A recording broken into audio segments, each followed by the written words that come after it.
My name is Adina Delgado, and this is my bag with my three items in it.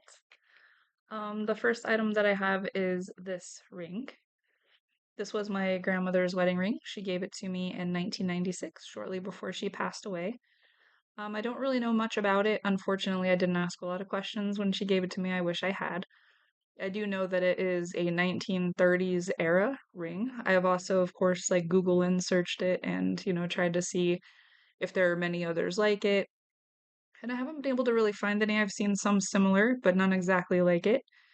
I don't wear it very often because whatever this material is here, whether it's glass or acrylic, I'm not really sure, but it's cracked. And as a result of having a little crack in it, the fitting in the back is kind of loose. So I put a little dab of glue so it keeps, but I don't want anything to happen to it, so I only wear it on special occasions. I did have it looked at by a jeweler once to see if it could be repaired.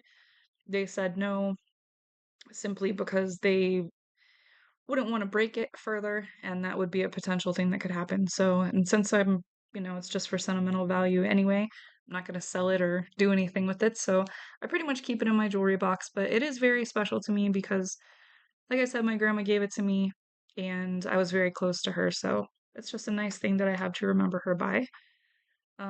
My second item is also a piece of jewelry, not very original, but this is the Tree of Life pendant. My husband gave it to me on my first Mother's Day after I had our son about 11 years ago.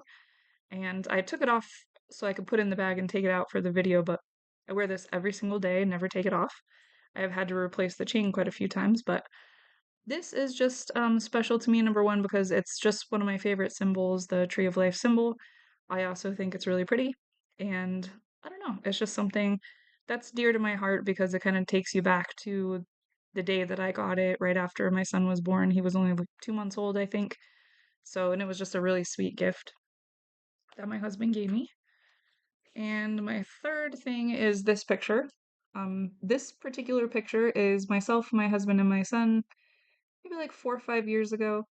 Um, it was taken in a little train car in a place called Mortimer Farms in Prescott Valley. We go there every fall. They have a fall festival where they do sort of like a pumpkin fest thing. And we've gone every year since my son was about two, I think. So it's kind of become a family tradition. That particular picture is my favorite just because it kind of brings me back to the day. And it was one of those days that was just for whatever reason perfect. So the weather was perfect. It wasn't too crowded at the farm. Everybody was in a great mood. There were no problems. There wasn't a bunch of traffic on the way, or it was just one of those days that just sticks in your mind as kind of a perfect day. And we had a lot of really fun, sort of standout memories that year. We were watching that pig race, and one of the pigs tripped, and my son was like about 6 at the time, laughed so hard, that he fell down. So every time I look at the picture, it just reminds me of all those special little moments that kind of came from that day. So that's why it's one of my favorite pictures. Those are my three things. I have put a lot of thought into the audience that I'm going to have for future speeches. I do have my husband, and then I have my in laws live very close, and they're close. They come over all the time. So I could probably convince them to sit down and let me record them listening to me talk. I'm sure I could do that. Also, my brother-in-law, he's over pretty often. I might be able to catch his attention for a little bit in between football games, which is what he usually comes over to watch.